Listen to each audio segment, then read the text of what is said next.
Walang gustong ma-pressure. Ikaw, gusto mo ba? Pero, alam mo ba na ang pressure ay kakambal na ng buhay natin? Whether we like it or not, may pressure sa buhay. At kung mamahalin mo lang ito, alam mo bang ito ay isa sa magbibigay sa iyo ng pagyaman, paglago at motivation sa buhay? Kaya dapat hindi natin tinatakasan yung pressure. Dapat minamahal natin ito. Talaga ba? Makakapagbigay ba ng motivation? Yayaman ba ako sa pressure? Magkakaroon ba ako ng paglago sa buhay ko through that pressure na sinasabi mo? Oo. At pag-uusapan natin yan dito sa ating Sunday reflection. At at alam mo rin ba na ang pressure ay ginagamit ng Diyos para ihanda tayo sa mas malaking purpose? Hindi lahat ng pressure ay para sirain ka. May pressure na ginagamit ng Diyos para baguhin ka, i-level up ka, at para pagandahin ang kwento ng buhay mo. Kaya naman, pag-uusapan natin dito sa video na ito ay under pressure. Marami sa atin ayaw ng pressure, tinatakasan ng pressure, pero hindi lang natin alam kung gaano ka-precious ang pressure. Ay nako, at ang pressure na ito ay dapat nating i-treasure sa buhay natin. Kaya simulan na natin. Welcome muna dito sa ating Payo Center. We have ears that listen and heart that speaks. Dito, binubuksan natin ang usaping totoo, pamilya, pera, pananampalataya, pag-ibig, kultura, hinanakit, politika, at usaping paglago. At syempre, marami pang iba. Welcome dito muli sa Payo Center family. Maraming salamat dahil nandito ka sa video na to. It means you are curious sa word na pressure. Paano nga ba ang pressure ay magiging kakampi natin kesa kalaban natin? Paano nga ba magiging motivation ang pressure kesa iwasan natin? Paano nga ba na ang pressure ay magpapayaman at magpapalago sa atin? Napakagandang reflection nito at sana pag natapos mo ang video na ito ay maiuwi ka sa puso mo na pagbabago. Meron kang maiuwi na nanamnamin mo ng habang buhay at babaon-baunin mo ito habang nabubuhay ka sa mundong ito. Kaya, simulan na natin ang topic ng under pressure. At ito ay shinare sa amin ng aming pastor na si Pastor Alan sa PCF. Kwentuhan lang to pero mula sa puso. At kung gusto mo ng mga ganitong usapang paglago, nagbubukas ng kaisipan, usapang nagbibigay ng lakas ng loob, usapang nagpapalinaw ng isip, nagpapatatag ng pananampalataya. Hinihiling namin ng iyong tulong para ma-share din to sa iba. Sa pamamagitan ng iyong pag-follow at pag-subscribe ay nasusuportahan mo ang Payo Center para sa mission na ito. At naniniwala ako, hindi lang ito basta video na mapapanood mo, kundi magta-transform ito ng kaisipan at ng puso natin. That's the goal of our Payo Center. Welcome muli dito sa ating Payo Center. At simulan na natin ang topic na under pressure na shinare sa amin ni Pastor Alan. Napakaganda ng natutunan ko doon. Sobrang ganda. Kasi madalas sa ating mga tao, iniiwasan natin yung pressure. Lalo na sa panahon ngayon, yung mga generations ngayon, gusto instant na ang lahat at ayaw hanggat maaari ina-avoid yung pressure. Pero napakaganda pala ng pressure pag kinaibigan mo to. At sabi na ni Pastor Alan, many wants to become a diamond but does not want to be under pressure. May pinakita siya sa aming diamond at ako personally, mahilig ako sa mga stones. Minsan napupuyat ako sa kapapanood ng stones kung gaano yan kaganda. Ang gaganda, yung mga amethyst, diamonds, sapphire, emerald. Gustong-gusto ko ng mga stone. Alam na, pagka naging milyonaryo ang person, magko-collect talaga ako ng stones. Napaka-precious niyan. Pero alam mo ba, pag ikaw yung diamond, mas precious ka. Thank you, Lord. Kasi among those stones at sa lahat ng creations, wala nang gaganda pa sa masterpiece ni Lord. At ikaw yon. Tignan mo yung sarili mo. Sa salamin, ikaw ang isa sa masterpiece ng Panginoon, hindi diamond, hindi animals, hindi environment, kundi ikaw ang pinaka-masterpiece ng Panginoon. And God wants you to be like diamond, na nagsashine like a diamond. Okay. So gusto ni Lord na nagsashine tayo like a diamond, more than pa sa diamond, kasi anak tayo ng Panginoon. Kaya dito papasok yung kaisipan na kung anak ka ng Panginoon, hindi ka niya hahayaang maging dukha forever. At hindi ka niya hahayaan dyan sa sitwasyon mo na hindi maganda. Walang nanatiling dukha pagdating sa pananampalataya sa Panginoon. At hindi hahayaan ng Lord na hanggang dyan ka lang. God wants you to be a precious masterpiece of Him. God doesn't waste pressure. He uses it to transform us, not to destroy us. Ayaw ng Diyos na masayang yung pressure sa buhay natin. Ginagamit to ng Diyos para i-transform tayo. Kasi nga ayaw ni Lord na manatili ka sa sitwasyon mo na hanggang dyan na lang. God wants you to level up. Unang-una na sa lahat ay ang pananampalataya mo mag-level up, mag-shine like a diamond, yung financial mo, your physical body, everything in you, gusto ni Lord i-level up yan, especially your faith. Kaya naman pag may pinagdadaanan tayo, wag nating isipin na pinahihirapan tayo. Ito ay maaaring instrumento. Yung mga pinagdadaanan natin na punong-puno ng pressure in life ay instrumento para mabago tayo at para may gawin din tayo. Imagine, without pressure, sarap kayang humiga na lang, di ba? Pero kapag humiga ka na lang maghapon, what will happen to you? Di ba? So, hihiga ka maghapon, walang pressure in life. Yes, pwedeng meron ka, lalo na dun sa mga mayayaman na magulang. Yes, oo, pero tandaan natin, nauubos ang yaman. Kung hindi mape-pressure ang isang taong mayaman, anak, lalo na anak ng mayaman, wala siyang gagawin. Hindi niya alam, pwedeng maubos ang yaman ng magulang, pwedeng maubos ang yaman na meron ka, baka kampanting-kampante ka na, ayaw mo na ng pressure kasi may savings naman ako.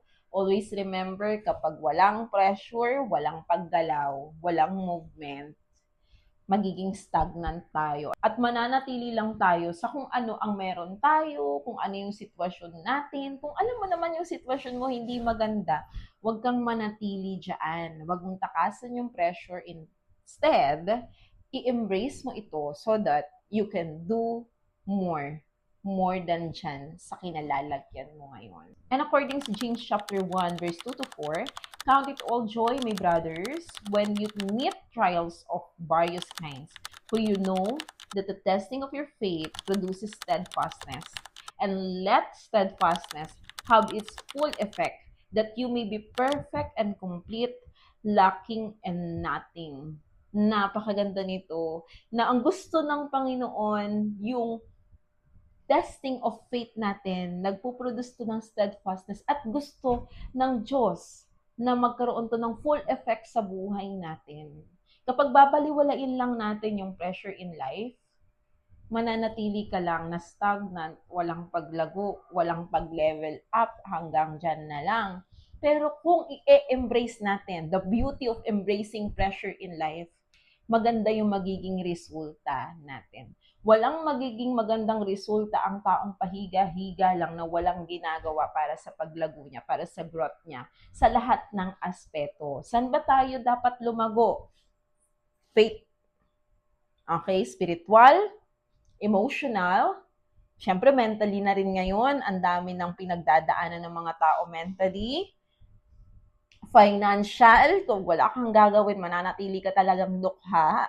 Pero syempre tama dapat yung ginagawa natin para yumaman tayo, ha. Hindi mangungurap, hindi mangunguha ng yaman ng iba, hindi rin manginira ng tao para yumaman ka. Always remember, maraming paraan para yumaman, umangat financially, socially. Ayan, gusto ng Lord lumago tayo sa lahat ng yan sa buhay natin, even yung health natin, physically, kailangan mag-grow tayo. Yung grow na healthy, of course. Gusto yan ng Panginoon. And according to Pastor Alan, embracing healthy responsibilities and obligations and doing them well are vital for growth.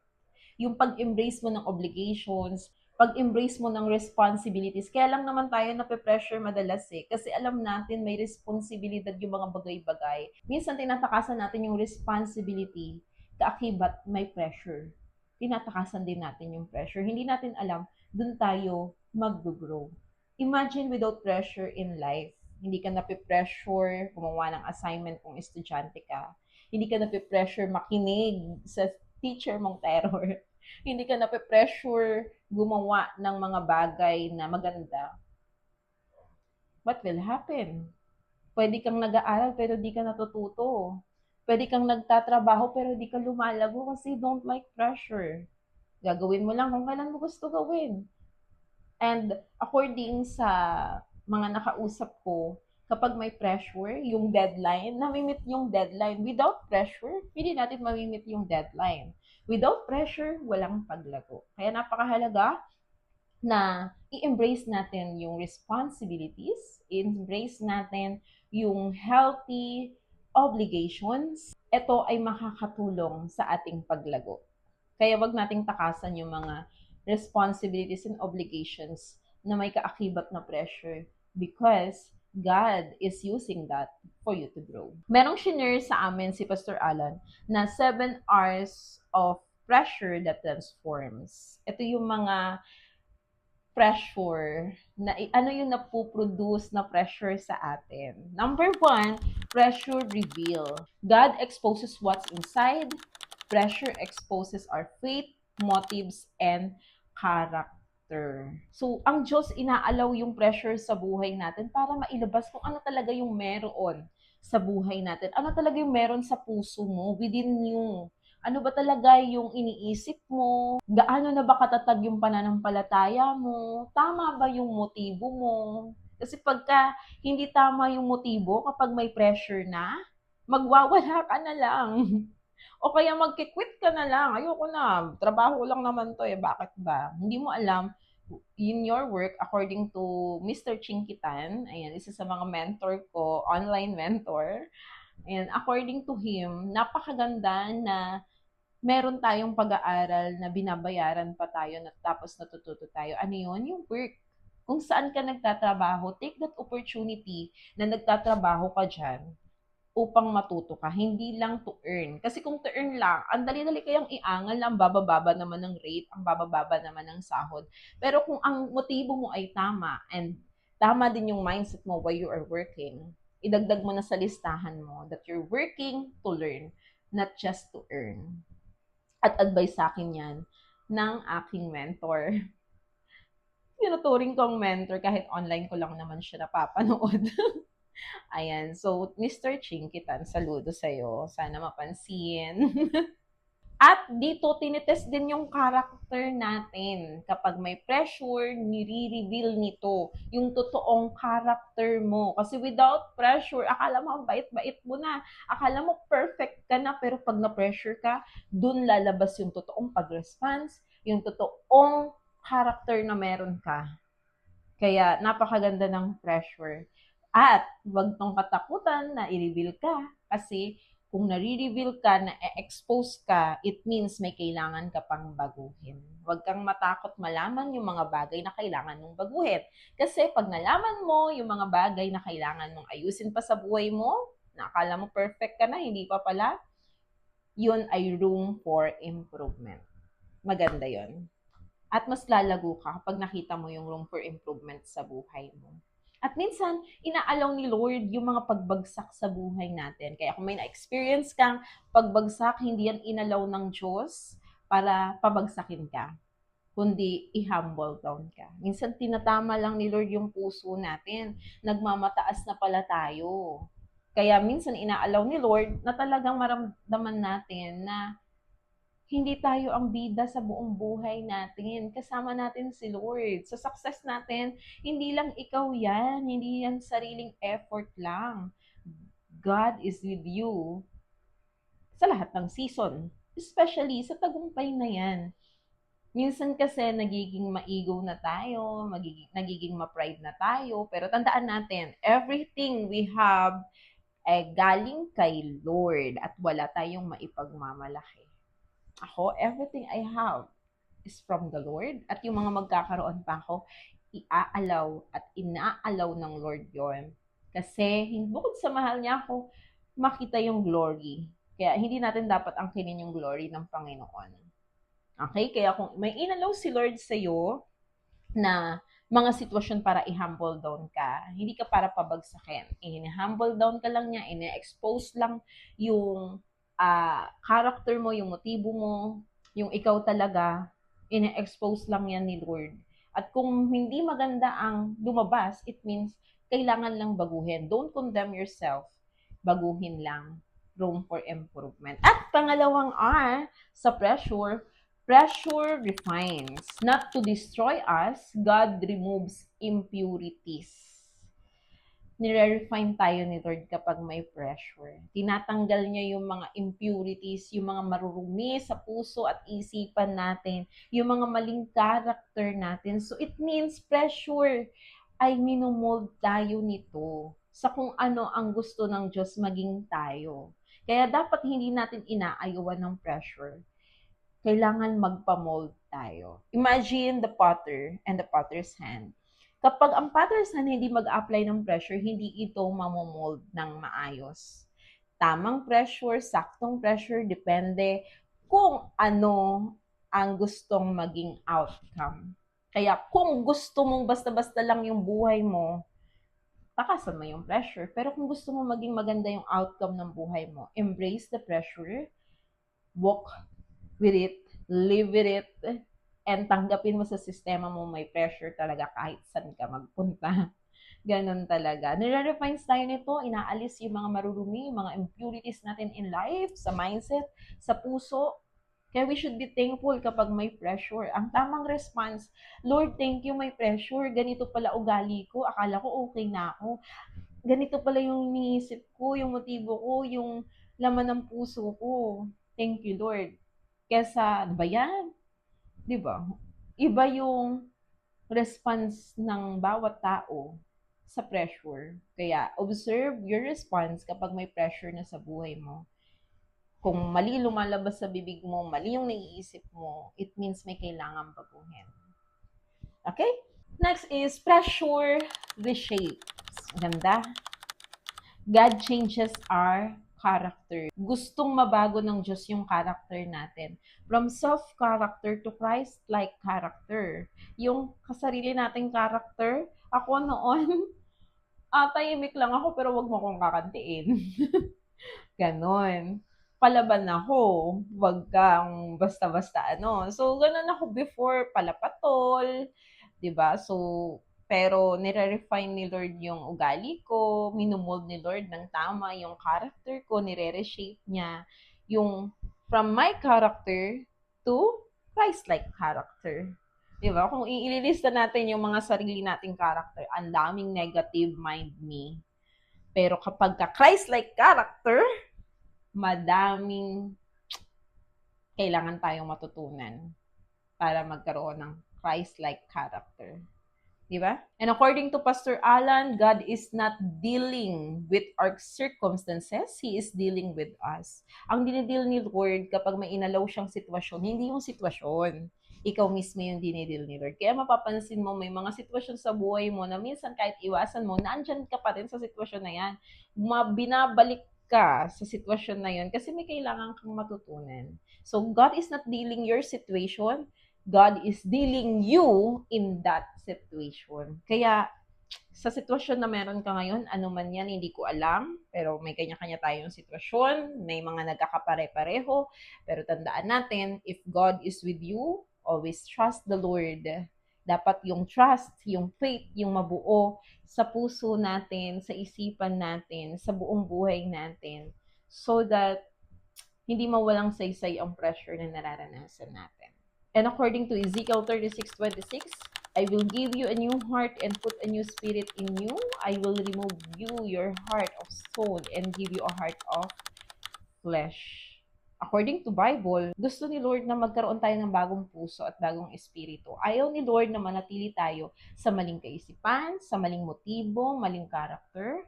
God wants to refine us, to reshape our character. God wants us na babago tayo. for His glory. Pang-apat, pressure reposition.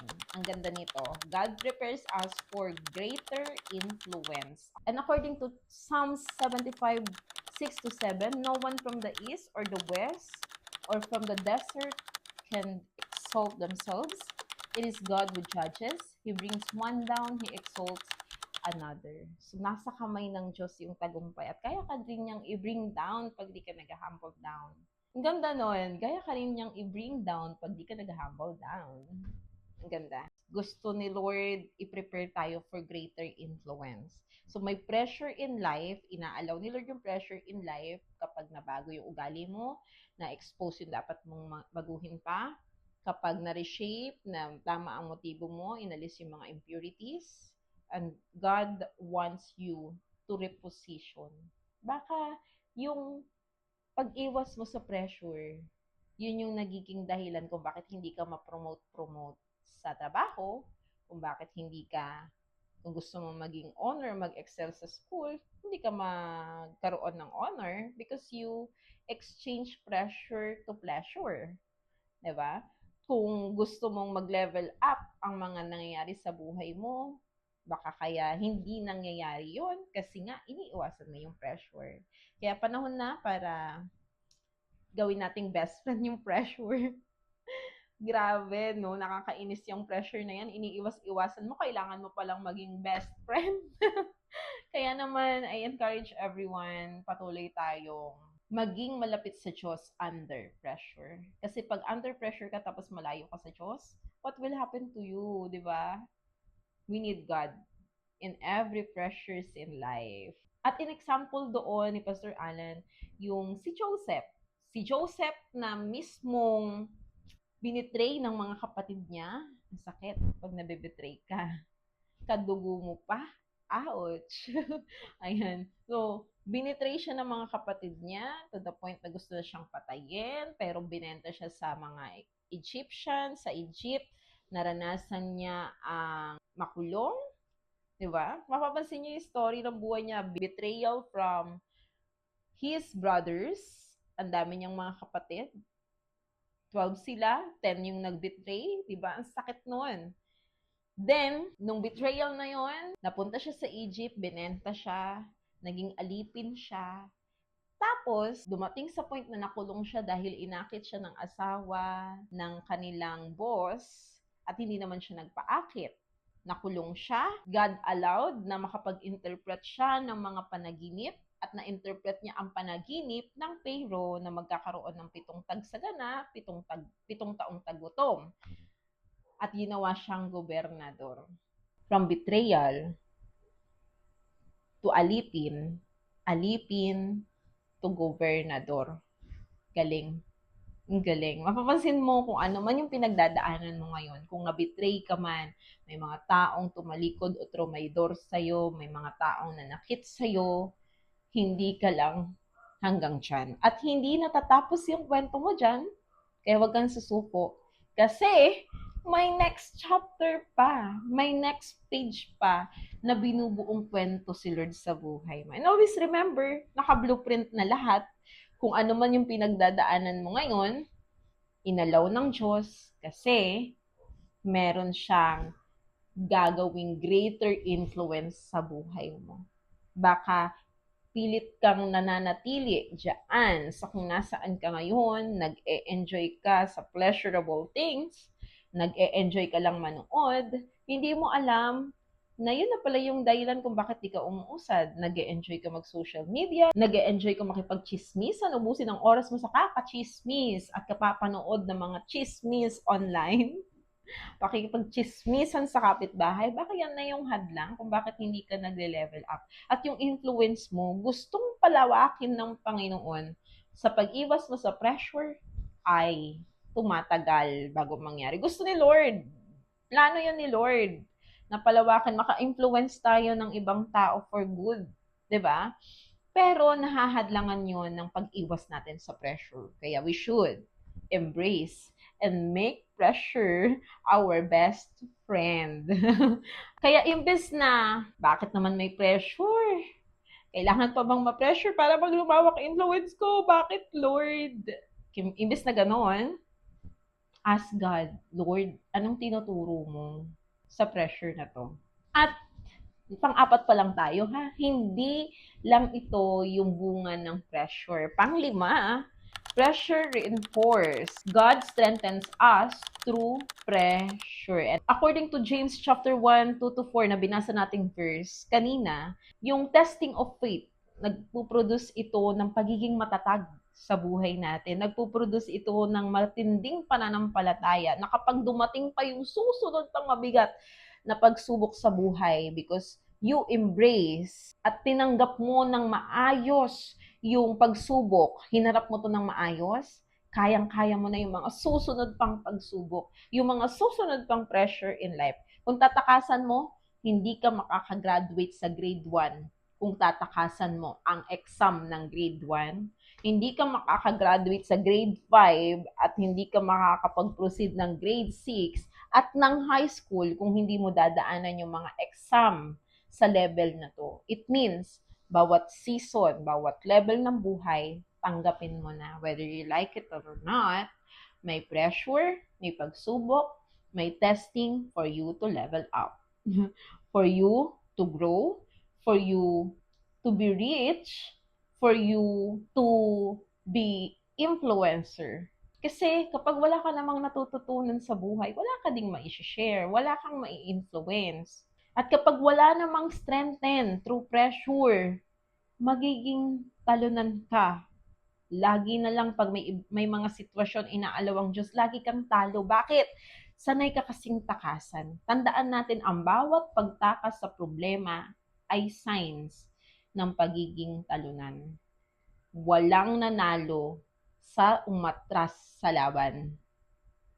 Pero tandaan natin na hindi lahat ng laban ay dapat na hindi sukuan. At ibablog natin yan. Okay? Pero sa laban sa buhay, kailangan natin itong ipaglaban, harapin.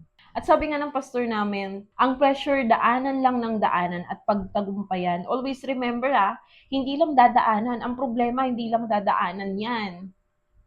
Huwag mo ring tatambayan, kundi i-conquer mo, pagtagumpayan, mag-isip ka ng solusyon.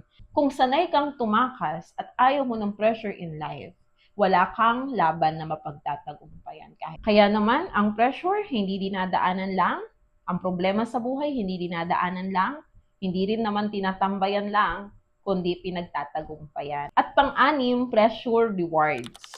Faithfulness receives God's blessing. Yung pagiging faithful natin ay nakakapagbigay ito ng pagpapala ng Panginoon. And God is a rewarder God. Hindi niya hahayaan na yung pagpapagal natin ay mawawalang saysay. And according to Matthew 25:21, his master said to him, "Well done, good and faithful servant. You have been faithful over a little. I will set you over much. Enter into the joy of your master." Papansin ninyo, well done and good, faithful servant. Yun yung gusto na marinig ng mga Kristiyano. Well done. It means, sa well done, tinapos mo, nilabanan mo, pinagtagumpayan mo, hindi ka nag-quit. Hindi ka sumuko. Walang well done sa pag-quit sa laban sa buhay. So, pressure rewards. Huwag natin takasan yung pressure kasi walang reward sa pahiga-higa lang. Walang reward sa patamad-tamad lang. Walang reward sa puro plano, walang kilos. Walang reward sa puro panalangin pero walang ginagawa, walang aksyon. Sabi nga, faith without action is dead. God is a rewarder God. Nakikita niya lahat ng ginagawa mo, pinagdadaanan mo, yung paglilingkod mo. Hindi yan masasayang. Merong ibibigay si Lord na blessing. And always remember, your faithfulness will be rewarded by God's blessing. Sabi nga ng pastor namin na kaya minsan tayo hindi nakakaranas ng supernatural kasi nananatili lang tayo sa natural. Kung mananatili ka lang sa natural, sa mga common na nangyari sa buhay natin, and ayaw mo ng extra mile, extra pressure, ayaw mo mag-extra mile, huwag ka nang mag-expect na aahon ka pa dyan sa kinalalagyan mo ngayon. So, embrace God's pressure in life. And surely, God will reward your faithfulness. And last but not the least, Pressure reflects. Our transformed lives reflects the beauty of Christ. According to 2 Corinthians 3:18, and we all who with unveiled faces contemplate the Lord's glory are being transformed into His image with ever-increasing glory, which comes from the Lord, who is the Spirit. Kaya inaalaw ng Panginoon yung pressures in life para maging maayos tayo at mag-reflect ang pagiging Diyos ng Panginoon sa ating buhay. Kaya minsan may mga laban sa buhay natin na hindi na natin yung laban. It's not for you na eh. It's for the Lord na. Yun yung naranasan ko. May mga moments sa buhay na ang sarap ng lumaban, ang sarap gumanti, ang sarap gawin yung mga bagay na pwedeng makasakit sa iba. Pero ang reminder sa akin ng banal na spirito, it's not all about you. It's all about God. Kung ano yung minomold niya sa akin, sa totoo lang, mahirap. Pero, I'm living for Christ eh. I'm living for God's glory. Kaya may mga bagay sa buhay natin na hindi natin kailangang escape yung pressure. I-embrace natin ito kasi nilalabas nito yung totoong character natin kay Kristo. Minomold nito yung character natin at magre-reflect ang Diyos sa buhay natin. Pansin mo, pag nape-pressure ka, baka ang nare-reflect mong ugali ay hindi yung ugali na gusto ni Kristo. Kaya napakahalaga na bantayan natin yung buhay natin. Kasi doon natin makikita how we respond sa lahat ng pressures sa buhay na ito. At nasa atin din ang pagpili, ito ba ay ipapakita natin yung mercy and goodness ng Panginoon sa buhay natin o ipapakita natin yung masamang ugali na dapat graduate na tayo. Kasi natural, sinful ang nature ng tao, natural na may kasamaan, natural na maiinggit ka, natural na nararamdaman yun ng tao. Makakapag-isip ka ng di maganda, kung ano-ano masasabi mo possible, lalo na kung ano yung laman ng puso mo, kung puro negative yan, puro bad words yan, yun ang lalabas sa bibig natin. Pero kapag kaminold ka na ng Panginoon, through pressure at nag-reflect na yung character, lalabas at lalabas yun. Makikita natin yung true character kapag merong pressure. At dapat ma-reflect natin ang character ni Kristo, ang glory ng Panginoon sa buhay natin. And sabi doon ni Pastor Alan, don't quit before the transformations happens. Kaya minsan hindi natin makita yung dulo, yung magandang resulta kasi nag-quit tayo. Hindi na natin makikita yung reward kapag nag-quit tayo. I encourage everyone, wag tayong mag-alala kasi according sa salita ng Panginoon, i-reward niya tayo. According to Galatians chapter 6 verse 9, and let us not grow weary of doing good, for in due season we will reap if we do not give up. According to that verse, in due season we will reap.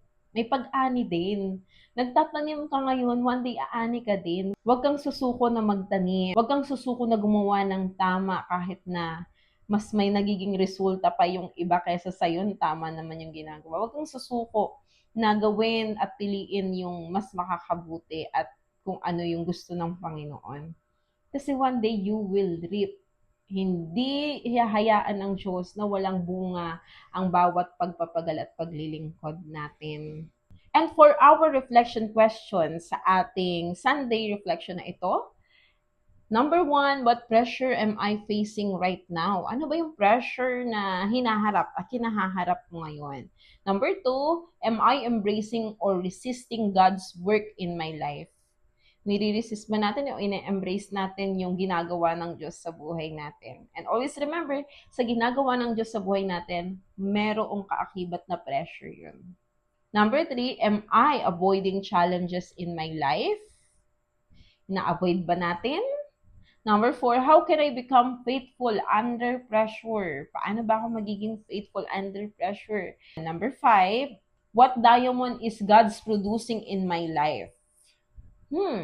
Ganda. Ano bang diamond? Anong klaseng diamond? Ito ba yung super refined diamond? Ako, I wanna be a refined, super refined diamond sa paningin ng Panginoon. Kasi, number 1 natin laging ipiplease ang Panginoon bago ang mga taong sa paligid natin.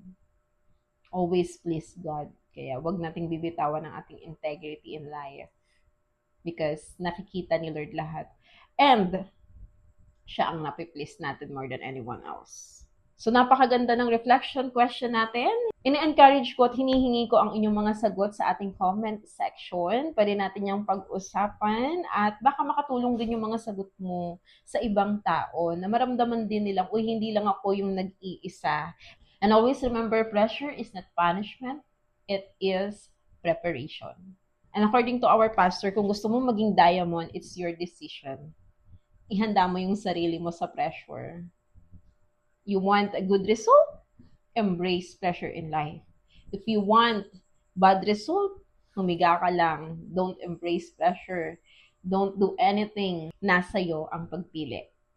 What do you want? Pressure or not pressured life? But you're not growing.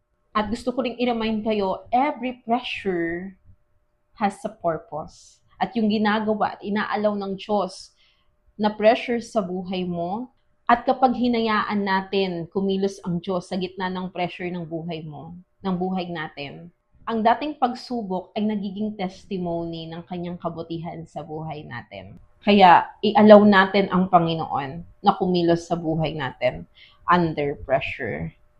Bago tayo magtapos, gusto kong sagutin mo itong mga tanong na ito. Pwede mong i-comment sa ating comment section. Ano ang pressure na kinakaharap mo ngayon? Sa tingin mo ba ito ay pinasusuko ka o pinatatatag ka? Sa tingin mo ba ito ay sinisira ka o hinuhubog ka ng Diyos sa pamamagitan ng pressure na to? I-share mo yung iyong sagot sa aming comment section and we love to hear or to read your story. Always remember, hindi lahat ng pressure ay kaaway. Ito ay inaalaw ng Lord para mas lumago tayo. Ang tanong hindi lang, bakit ko pinagdadaanan to, kundi ano yung gustong mabuo ng Diyos sa buhay ko habang nandito ako sa pressure na to. At dear, kung may kakilala ka na dumadaan din sa matinding pressure sa buhay na ito, i-share mo to sa kanya. Itong video na to mismo, i-share mo sa kanya nang sa ganun, ma-encourage din siya na maiba yung tingin niya sa pressure at ma-embrace niya yung pressure in life. Kasi marami na ngayon na dahil sa pressure, they want to die. Marami ngayon na kinukuha na lang yung buhay nila na hindi naman dapat sila ang kumuha. Kasi nga, hindi na kinakaya yung pressure. Bakit? Kapag tama ang tingin mo sa pressure in life, i-embrace mo to at mapagtatagumpayan ito. Pero kapag wala kang idea at hindi mo alam, o kaya naman iba ang tingin mo sa pressure, ikaw ang i-conquer ng pressure ng buhay. Dapat tayo ang nag-conquer ng pressure ng life. Kaya naman, I encourage everyone na i-share po natin ito doon sa mga nakakaranas ng mga pressure sa buhay. And naniniwala ako makakatulong tayo through this video na i-embrace ang pressure, wag takasan, at ito ay maging instrumento ng paglago ng bawat isa sa atin. And I challenge everyone, wag mong tanungin si Lord this week ng bakit ako, Lord? Kundi, tanungin mo si Lord, Lord, ano ang gusto mong ituro sa pamamagitan ng pressure na ito? Balikan mo yung tanong na yan araw-araw at makikita mo kung paano kikilos ang Diyos sa buhay mo. And bago tayo magtapos sa video na to, gusto ko lang sabihin sa'yo, don't quit before God finishes His work in you. Maaaring yung pressure na pinagdadaanan mo ngayon ay mabigat, pero kapag sa kamay ng Diyos natin ito ipagkakatiwala at isasama natin si Lord sa proseso ng buhay natin, magiging maganda yung resulta nito at makikita mo yung bagong version ng sarili mo. At kung nakatulong sa iyo yung video na ito, don't forget to like, share, follow, subscribe dito sa Payo Center, where ears that listens and heart that speaks. God bless. Love your pressures in life.